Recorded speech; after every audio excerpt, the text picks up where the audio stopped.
দেখুন বন্ধুরা, পুকুর থেকে ওঠার পরে মাছগুলো কি ছটপট করছে। আমার চাচু আবার একটা মাছ পেয়েছে, নিয়ে আসছে। দেখুন মাছগুলো পেয়ে আমার চাচুরা কত খুশি। মাছগুলো কিরকম কষ্ট পাচ্ছে দেখুন।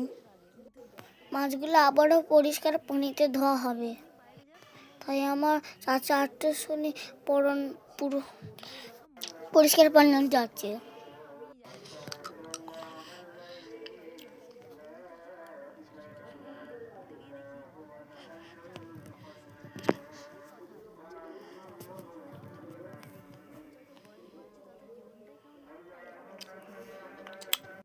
মাছগুলো আমার আব্বু চুড়িতে এক একটা করে তুলে নিচ্ছে পরিষ্কার পানিতে ধোয়ার জন্য। চাচু পানি নিয়ে এসেছে, মাছটাকে আরেকবার ধোয়া হবে।